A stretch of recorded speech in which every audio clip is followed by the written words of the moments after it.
Hello friends, मैं DG recipes में मैं स्वागत कर रही हूँ। आज मैं आप लोगों के साथ शेयर करने वाली हूँ बिना मैदा का डो बनाए कैसे पराठा बनाया जाता है उसी की रेसिपी। मैं पहली बार ये फेसबुक में देखी थी, उसके बाद मैं आज कोशिश कर रही हूँ बनाने का। देखते हैं कैसा बनता है।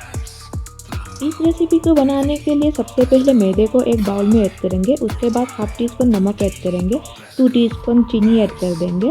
उसके बाद गर्म पानी इसमें ऐड करते हुए गोल बनाते जाएंगे। हमें डो नहीं बनाना है, इसलिए थोड़ा थोड़ा करके पानी ऐड करके गोल बनाते जाएंगे। एक ही साथ पानी ऐड नहीं करना है, थोड़ा थोड़ा करके ऐड करते हुए कंटिन्यू मिक्स करना है। कंटिन्यू चलाते हुए हमें गोल बना लेना है। अभी बचे हुए पानी भी इसमें ऐड कर देंगे। ऐड करने के बाद फिर से मिक्स कर लेंगे। अब इसमें कुकिंग ऑयल ऐड कर देंगे। 2 से 3 चम्मच इसमें ऐड करेंगे कुकिंग ऑयल। ऐड करने के बाद फिर से कंटिन्यू मिक्स कर लेंगे सारी चीज़ों को। पराठा के लिए गोल बन के रेडी हो गया है। अभी हम गैस ऑन कर लेते हैं, उसके बाद पैन बिठा देंगे। ये रेसिपी जब मैंने पहली बार फेसबुक में देखी थी, ये रेसिपी इतना वायरल था और वहाँ पर जैसे करके दिखाया गया था, मुझे विश्वास ही नहीं हो रहा था कि ऐसे भी बनाया जा सकता है। उसके बाद मैंने आज पहली बार ट्राई किया तो मुझे ये लगा कि हाँ, ये बन सकता है। इसी तरीके से पराठा भी बना सकते हैं हम और रोटी भी बना सकते हैं बिना झंझट के। लेकिन मुझे खुशी है कि पहली बार ही मैं परफेक्ट बना ली हूँ ये रेसिपी। मैं उम्मीद करती हूँ आप लोग भी घर में ये बना सकते हैं बिना झंझट का और बिना टाइम वेस्ट किए। ये रेसिपी बन के रेडी हो जाएगा और बहुत ही कम टाइम लगता है। मुझे मुश्किल से ज़्यादा यहाँ पर 15 मिनट देना पड़ा इस रेसिपी के लिए।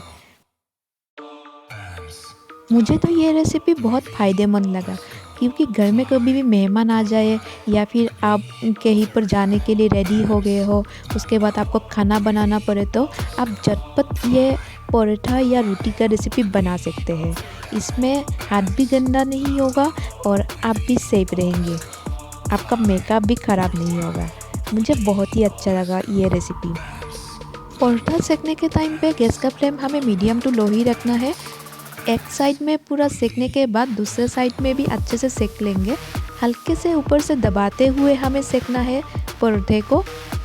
इसी तरीके से मैं सारे पराठा रेडी कर लूँगी और आज का रात के डिनर के लिए भी रेडी हो गया है मेरा। पराठा के साथ सब्जी भी मैं रेडी की हूँ, लेकिन आज शेयर नहीं कर रही हूँ सब्जी का रेसिपी। दूसरा और एक दिन कर दूँगी सब्जी का रेसिपी। मैं जब भी पराठा या पूरी बनाती हूँ, मेरा पापा का बहुत याद आता है, क्योंकि मेरे पापा को पराठे बहुत पसंद है। मैं इस बार घर जाऊँगी तो पापा को ये रेसिपी ज़रूर खिलाऊँगी मेरे हाथ से बना के, और पापा को भी सिखा के आऊँगी। पापा, आप मम्मी को खिलाओ ये रेसिपी बना के बोल के। आज का ये रेसिपी मुझे बहुत पहले ही ट्राई कर लेना चाहिए था, तो मुझे बहुत हेल्प हो जाता। रोटी या पराठा बनाने का झंझट ही नहीं रहता। मैं पहले गोल बना लेती, उसके बाद इसी तरीके से मैं आराम से बना लेती। आज का ये रेसिपी पसंद आए तो वीडियो को लाइक एंड शेयर ज़रूर कीजिएगा, और मेरा चैनल पे नया है तो सब्सक्राइब भी कर दीजिएगा। और मिलते हैं और एक नया रेसिपी के साथ। तब तक के लिए बाय एंड थैंक यू।